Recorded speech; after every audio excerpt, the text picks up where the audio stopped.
우리 오늘 하나님 말씀은 마태복음 5장 6절의 말씀입니다. 마태복음 5장 6절의 말씀.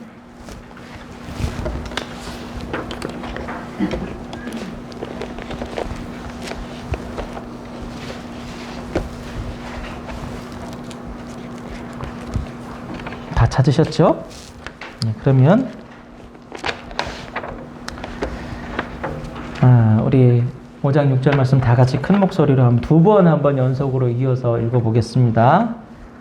먼저 첫 번째 읽겠습니다. 시작. 의에 줄이고 목마른 자는 복이 있나니 그들이 배부를 것이며. 한 번 더 시작. 의에 줄이고 목마른 자는 복이 있나니 그들이 배부를 것이며. 아멘. 자, 오늘 말씀을 이제 산상수훈 네 번째, 팔복 중에 네 번째인 의에 줄이고 목마른 자의 복을 우리가 묵상하고 배우기 앞서서 먼저 지난주에 우리가 배웠던 것들, 그 온유한 자에게 주시는 하나님의 복, 그것이 무엇인가를 다시 한번 짧게 요약을 해서 한번 읽어보고 확인하고 그 다음으로 넘어가도록 하겠습니다. 오늘 강의 주제 바로 밑에 보면 온유란 이렇게 써 있죠. 그러니까 지난 우리가 배운 것에 대해서 제가 요약해 놓은 겁니다. 한번 다 같이 읽어볼까요? 시작. 온유란 불이나 압제나 환난이 왔을 때 그 마음 깊숙이 슬픔이나 애통을 느끼지만 공의롭고 전능하신 하나님께 심판해 주실 것을 맡기고 자기 자신은 부드러운 마음으로 안정된 상태를 잃지 않는 심적 안정을 가리킨다. 정확히는 온유함이란 성령의 통제 아래에 놓인 상태 또는 신의 성품에 동화된 상태를 말한다. 여러분 기억이 나시죠? 읽어보시니까. 자, 온유란 그냥 성품 자체가 타고나는 게 아니라 저 사람 참 성품이 부드럽고 좋네. 그게 아니고 불이나 압제나 환난을 경험했을 때 슬픔과 애통이 일어나지만 그것을 하나님을 향한 믿음으로 하나님께서 해주시겠지. 하나님께서 아시겠지. 하나님께서 결국은 선하게 인도하시겠지. 그런 기대와 소망을 가지고 자기를 통제하고 누그러뜨린 것. 그게 온유다라고 말씀을 드렸어요. 그래서 정확히는 온유함이란 성령의 통제 아래 놓인 상태. 그러니까 성령께서 우리를 주도하시고 이끄시는 그 상태를 바로 온유함이다 라고 말씀을 드렸죠. 그래서 그냥 성품이 아니다. 바로 고난과 아픔과 그리고 쓰라린 경험을 통해서 거기서 발생하는 것이 바로 온유다 라고 말씀을 드렸습니다. 자, 그것을 우리 기억하시면서 온유한 자에게 주신 그 복이 뭐라고 그랬죠? 주님께서 그래서 여러분 좋아하시는 땅. 그 땅을 주신다. 하나님께서 삶의 터전을 그 사람이 이 땅에서 존재할 수 있도록, 살아갈 수 있도록, 그 후손들이 계속해서 그 존재를 이어갈 수 있도록 하나님께서 터전을 주신다, 땅을 주신다. 그 약속을 온유한 자들에게 허락하셨다는 것을 우리가 배웠습니다. 여러분들께서 후손들에게 삶의 터전을 혹은 땅을 남겨주고 싶으시거든 하나님의 선하심을 믿고 끝까지 온유함으로 승리하시는 여러분들이 되셔야 되겠죠? 그렇게 해서 후손들에게 우리 등기로 땅을 넘겨주지 못할지라도 하나님의 약속으로 땅을 넘겨주시는 여러분이 되시기를 소망합니다. 아멘. 자, 오늘은 이제 뭐에 대해서 우리가 보냐면 의에 줄이고 목마른 자에 대해서 우리가 함께 살펴볼 거예요. 자, 이게 굶주림이 많은데 오늘은 참 의라는 것에 대해서 굶주렸다. 그에게 주시는 하나님의 복이 뭐라고요? 한번 확인해 볼까요? 뭐죠? 의에 줄이고 목마른 자는 복이 있나니 그들이 배부를 것이다 라고 했어요. 배부를 것이다. 자, 이 말씀 한 절이지만 굉장히 깊습니다. 그래서 우리가 묵상을 많이 해야 되고 고민을 많이 해야 되는 부분이에요. 우리가 먼저 앞서서 제가 나눠드린 그 유인물 있잖아요. 한번 보시겠습니다. 사람에게 가장 무서운 고통이 있다면 아마도 배고픔과 목마름일 겁니다. 그 6.25나 전쟁을 경험하시고 전후에 나라를 재건하는 그 어려운 상황 속에서 제일 힘들었던 게 뭡니까? 보릿고개 힘들었고, 또 배고픔, 뭐 먹을 게 없어서, 마실 게 없어서 너무 힘들었지 않습니까? 생존 자체가 너무 어렵지 않았어요. 그런데 요즘에도 이 기아 문제로 이 온 세계가 고통을 받고 있어요. 기아 문제 전문가라는 장 지글러라는 분이 계시는데, 이분이 쓴 왜 세계의 절반이 굶주리는가라는 책이 있어요. 세계의 절반이 아직도 굶주리고 있대요. 지금 70억이 좀 넘죠, 인구? 그 중에 절반이 굶는다는 거예요. 이 책에 의하면 세계 식량이 모자라냐? 그것도 아니래요. 전 세계 인구의 1.5배 정도 되는 식량이 있대요. 그러니까 모자란 게 아니라는 거예요. 그럼에도 불구하고 전 세계 인구의 절반이 굶고 있다. 왜 그런가? 그게 바로 이 책에 나와 있어요. 그 이유가 뭐냐면 다름없는 불공정 때문이라는 거예요. 불공정. 세 가지 불공정이 있대요. 첫 번째는 식량 덤핑. 두 번째는 다국적 곡물 기업의 투기. 이 식량을 가지고 투기를 하는 거예요. 돈 벌어 먹으려고. 비싸게도 팔았다가 사재기도 했다가. 그리고 국제적인 분쟁들, 전쟁 같은 거, 그런 거, 우크라이나 이 전쟁으로 인해서 한동안 식량이 어려움을 겪지 않았습니까? 이 세 가지 불이 때문에 식량이 넘쳐도 오늘날 굶어 죽는 사람들이 전 세계에 5분의 1이 된다는 거예요. 여러분, 이런 상황을 볼 때 사람은 식량 때문에 굶주리는 것이 아니라 뭐 때문에 굶주린다고 볼 수 있어요? 불의 때문에, 의가 없어서 굶주린다고 볼 수밖에 없는 거죠. 야, 심각한 상황이에요. 그래서 이것은 천재가 아니라 인재라는 거죠. 이 시대에서 사람들이 굶어 죽는 건 천재가 아니라 인재라는 겁니다. 불공정, 불의 때문이라는 거죠. 또 여러분, 식량 때문에만 우리가 굶주리는 것이 아니에요. 인간은 생물학적으로만 배고프거나 목마르지 않죠. 또 뭐에 굶주렸다고들 많이 하잖아요. 그죠? 뭐에 굶주렸다고 해요? 정에 굶주렸다라고 많이 해요. 또 애정을 갈구하다, 목말라 하다라는 말도 있어요. 그 말처럼 우리가 무형의 것에 대해서도 사람은 굶주릴 수 있고 갈증을 느낄 수 있습니다. 그것 때문에 죽을 수도 있어요. 인간을 사회적인 동물이라고 하지 않습니까? 그런 면에서 이 정서적인 굶주림, 목마름 같은 거는 생물학적인 배고픔과 목마름보다 더 근원적일 수 있어요. 요즘 1인 가구들 많잖아요. 노인 가구들도 1인 가구들 많아요. 우리 그 지역사회는 안 그런데 도시에 가면 고독사 하는 분들이 굉장히 많습니다. 혼자 계시다가 혼자 돌아가시는 분들이 굉장히 얼마나 비참한 상황인 거예요. 이 정서적인 굶주림, 정에 대한 굶주림은 생물학적 배고픔과 목마름보다 더 고통스러울 수 있어요. 어떻게 보면.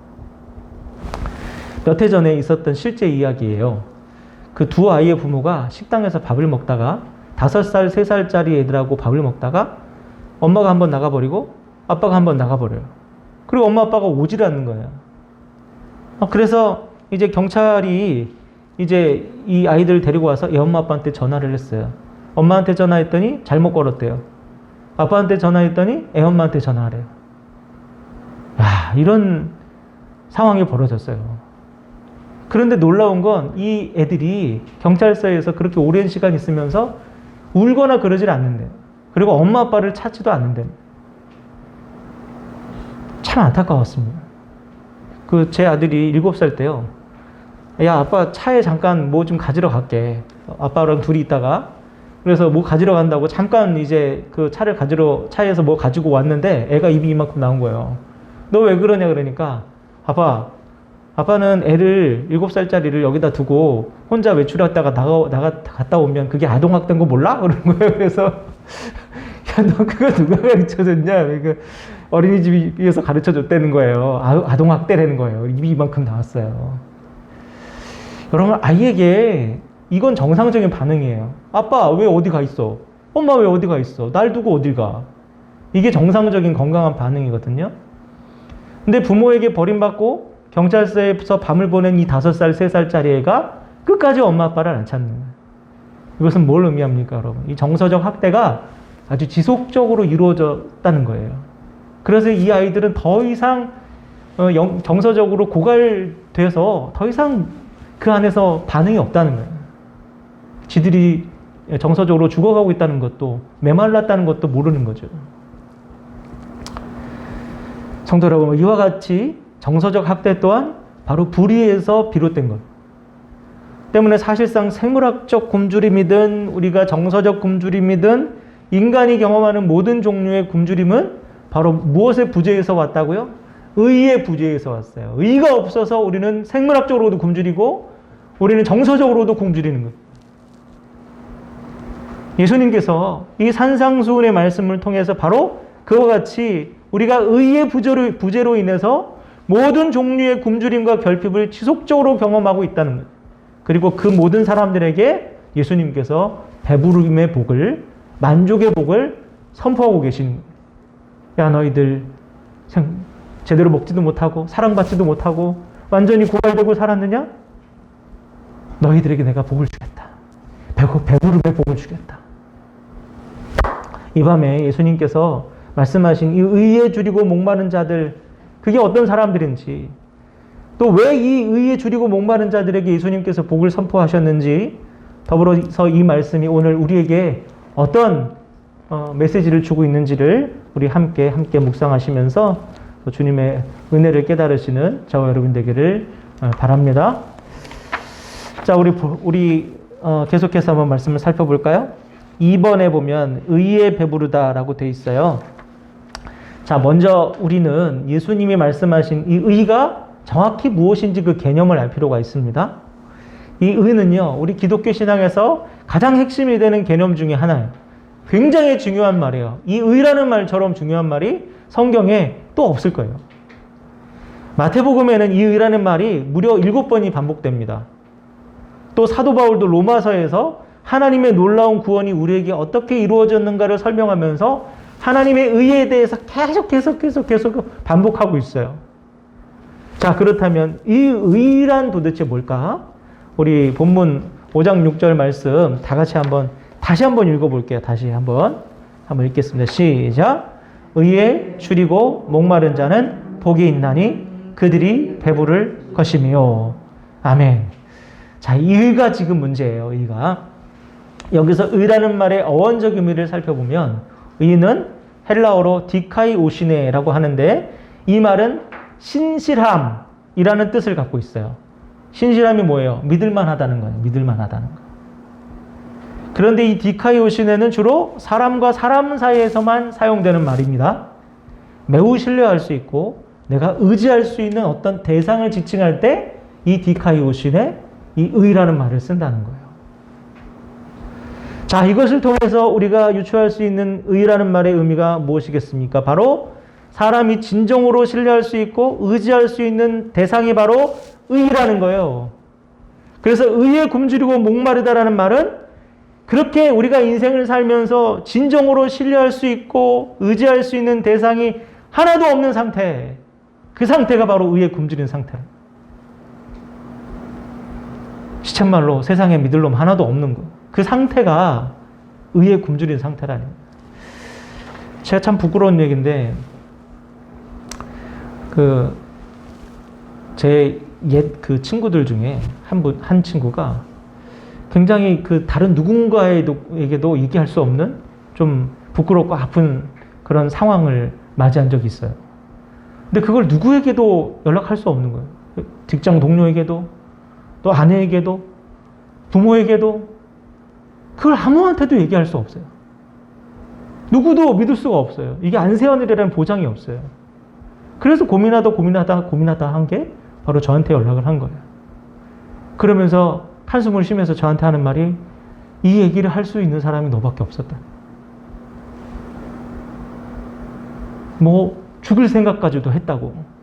너무너무 우울해서 힘들어서. 저는 그 연락을 받으면서 너무 감사했어요. 한편으로는. 야, 이게 단 한 군데서도 그런 곳을 찾을 수 없었으면 이 친구 어떻게 됐을까? 너무너무 두렵고 그러더라고요. 여러분, 이렇게 세상에 진정으로 의지할 상대가 단 한 명도 없어서, 누구한테도 내가 의지하고 누구한테도 내가 나를 털어놓을 수 있는 사람이 하나가 없어서 오늘도 호텔방에서, 여관방에서 번개탄을 피워서 죽고 있는 사람이 오늘도 부지기수란, 바로 그들이 바로 의에 줄이고 목마른 자들이에요. 그런데 오늘 예수님께서 이렇게 의에 굶주리고 목마른 사람, 그 부모를 포함해서 그 누구도 신뢰할 만한, 의지할 만한 이가 없는 그런 비참한 지경에 처한 그 사람들에게 복을 선포하신 거예요. 너희들 세상에 믿을 사람이 하나도 없지? 그래서 네가 복되다. 여러분, 이게 사실 말이 좀 안 되잖아요. 그죠? 부모에게 버림받은 아이들이 어떻게 복됩니까? 믿었던 지인이나 직장 상사나 성도나 교육자에게 씻을 수 없는 상처를 받아서 이 세상에 대한 불신이 가득 차버린 그 사람이 어떻게 복될 수 있냐고요. 그게 복됩니까? 그런데 여러분, 이 말씀의 이면에는 이 세상에서 진정으로 신뢰하고 의지할 수 있는 이가 없는 너희에게 내가 바로 그 사람이 돼주겠다라는 그 약속의 말씀이에요. 그러니까 네가 불행한 그 자체가 복된 게 아니라 그래서 내가 너에게 간다 라는 그 말씀이에요. 내가 너희가 그토록 굶주려 있고 목말라 있는 그 의가 돼주겠다. 여기에 바로 여러분 신구약 성경을 관통하는 구원의 메시지가 담겨 있는 거예요. 이 세상에 믿을 사람이 하나도 없느냐? 그래서 내가 이 땅에 내려왔다. 이 세상에 너희 마음 둘 곳이 하나 없느냐? 그래서 내가 네 앞에 왔다. 이 세상에 누구에게도 도움을 요청할 곳이 없느냐? 그래서 내가 내게 손 내민다. 여러분, 이게 복음이에요. 이게 복음. 아무도 없는 광야에서 굶어 죽어가는 어린 아들을 부둥켜 안고 울부짖었던 하갈에게 찾아오신 그 하나님. 수치심으로 뜨거운 정오에 물을 뜨러 다닐 수밖에 없었던 남편이 5이었다는 그 여인을 찾아오신 예수님. 믿고 의지할 그 누구도 없을 때 진정으로 신뢰하고 의지할 분으로 찾아오신 우리 하나님. 의에 줄이고 목마른 모든 이들에게 참된 의가 되어주신 예수 그리스도, 그것이 바로 의에 줄이고 목마른 자가 누릴 수 있는 배부름이라는 거예요. 밤이 깊을수록 별이 밝아지죠? 그것과 같이 인생의 밤이 깊어질수록 정말로 의지할 리가 단 한 군데도 없으면 없을수록 하나님의 의가 되신 예수 그리스도, 우리의 의는 점점 더 밝아지고 분명해지고 선명해집니다. 그래서 여러분, 우리에게 소망이 있는 거예요. 아무리 절망스러운, 아무리 암담한 상황 속에서도 바로 예수님의 구원이 더욱더 두드러지고 더욱더 밝게 다가오기 때문에, 선명하게 다가오기 때문에, 그래서 그 절망스러운 상황조차 하나님께서 우리에게 주신 복된 환경, 하나님을 만날 수 있는, 하나님을 대면할 수 있는 가장 결정적인 순간이 될 수 있는 거예요. 여러분 믿으십니까? 아멘. 로마서 1장 17절 말씀 있어요. 한번 읽어볼까요? 읽겠습니다. 시작. 복음에는 하나님의 의가 나타나서 믿음으로 믿음에 이르게 하나니 기록된 바 오직 의인은 믿음으로 말미암아 살리라 함과 같으니라. 아멘. 자, 복음에 하나님의 의가 났다고 했어요. 여러분, 복음이 무엇입니까? 복이 뭐예요? 바로 이 의에 줄이고 목마른 자, 진정으로 신뢰하고 의지할 자가 없는 이들에게 찾아오신 그 하나님, 그 예수 그리스도가 바로 복이요 복음이에요.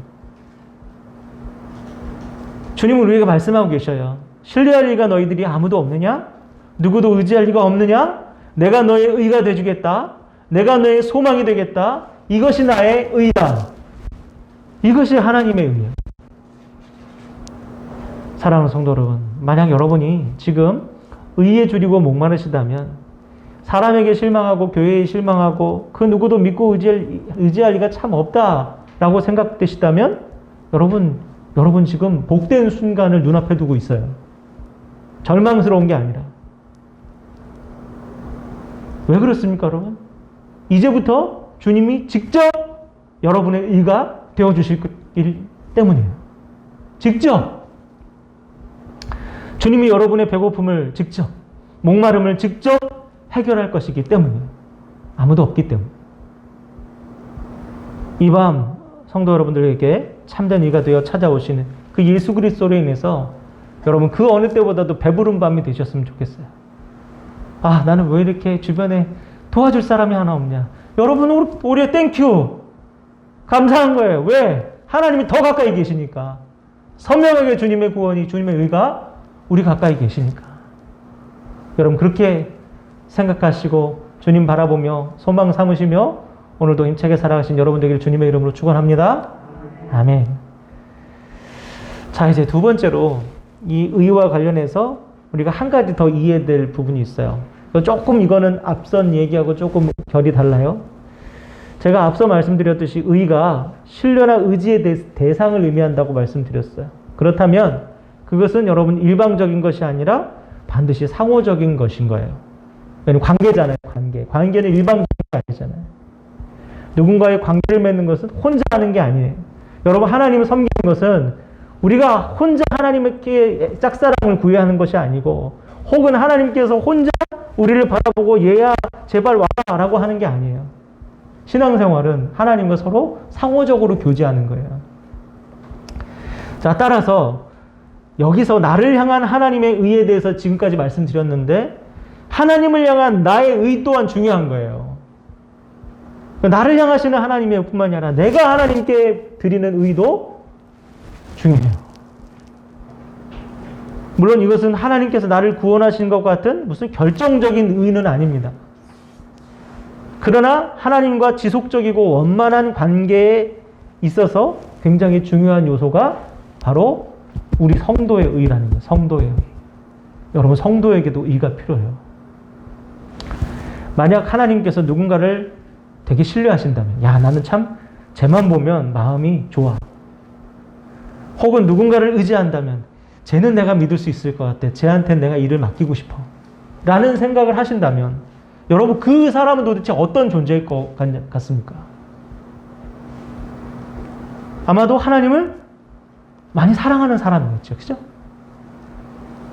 야고보 사도는 하나님을 사랑한 아브라함을 뭐라고 칭했냐면 하나님의 벗이다 라고 칭했어요. 여러분 얼마나 하나님을 많이 사랑했으면 또 하나님이 그를 얼마나 기꺼워하셨으면 야고보 사도가 아브라함을 칭해서 그가 하나님의 벗이다 그렇게 얘기했겠습니까? 전심으로 하나님을 사랑한 다윗은 뭐라고 불렸습니까? 하나님의 마음에 딱 맞는 자. 도대체 뭐 때문에 그랬을까요? 하나님께서 다윗에게 그 왕위를 영원히 보존하겠다는 그 약속을 선언하셨어요. 그와 같이 하나님께 의가 되는 사람은 하나님을 사랑하는 사람이다. 하나님께 의로서 인정받는 인간의 모습은 성도의 의는 무엇이다? 바로 사랑이에요. 사랑. 하나님을 사랑하는 거예요.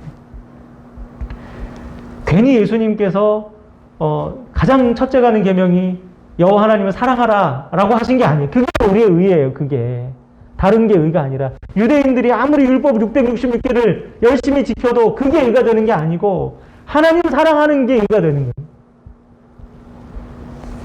창세기 15장 6절 말씀을 한번 볼까요? 이렇게 보겠습니다.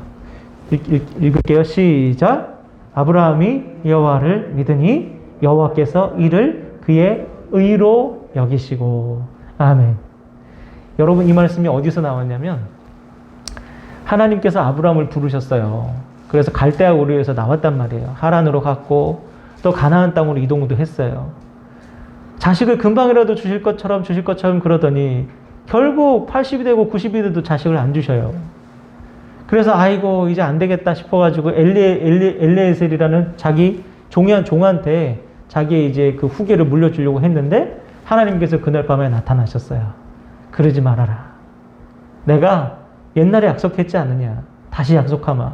내 자손들을 하늘의 별처럼 많게 해주겠다. 그 말씀에 아브라함이 반응한 거예요. 아브라함이 여호와를 믿으니 하나님께서 이를 그의 의로 여기시고. 여러분, 그게 잘 안 믿어지잖아요. 여태껏 불러놓고 지금 나이가 내가 몇인데 자식 준다고 해놓고 그렇게 시간 그냥 줄줄 끄시더니 이제 와서 또 그렇게 생각할 수 있잖아요. 그런데 아브라함이 여호와를 믿으니 그것이 하나님께 의가 됐다는 거예요. 제가 그 예산에서 그 사역을 할 때 휴가를 맞아서 기도하기 위해서 휴양림에 한 이틀을 묵었어요. 근데 거기서 이제 산책을 하면서 고민을 하면서 나는 앞으로 어떤 목회를 해야 되나, 어떤 목회자가 돼야 되나 참 고민을 많이 했어요. 그러고 있는데 제가 이제 그 어떤 목사님의 설교를 이제 귀로 들었고 이렇게 테이프로 이렇게 들었거든요. 근데 그 안에서 개척교회를 하시는 한 목사님이 아무리 열심히 사역을 하고 기도를 해도 성도가 늘어나질 않는 거예요. 그래서 하나님 앞에 너무 막 울면서 막 매일마다 이렇게 기도하는데 어느 날 갑자기 하나님께서 너무 선명하게 이 목사님에게 메시지를 주신 거예요. 아무개 목사야, 네 진짜 소원이 뭐냐? 그렇게 질문하셨대요. 진짜로 그렇게 들렸던 적이 없대요. 그래서 이 목사님이 생생한 하나님의 음성에 너무 신이 나서 이때다, 내 절호의 기회다. 그러고 하나님 이렇게 외쳤대요. 하나님 부흥이여! 이렇게 외쳤대요. 그날 밤에 하나님께서 목사님에게 주신 그 말씀, 응답으로 주신 말씀이 바로 시편 27편 4절 말씀을 합니다. 한번 보시겠습니까? 함께 읽을게요. 시작. 내가 여호와께 바라는 한 가지 일, 그것을 구하리니 곧 내가 내 평생에 여호와의 집에 살면서 여호와의 아름다움을 바라보며 그의 성전에서 사모하는 그것이라. 아멘. 여러분, 이게 하나님의 응답이라. 하나님께서는 우리 성도가 세상의 어떤 무엇보다도요, 다른 것보다도요, 하나님 자신을 소원하기를 바라세요. 부흥도 좋고 성장도 좋고 뭐 발전하는 것도 좋은데 성도가 가져야 될 가장 큰 소원은 뭐냐? 바로 하나님 더욱 사랑하게 되는 게 성도의 소원이어야 된다. 야, 네 소원이 부흥이냐? 내가 아니냐?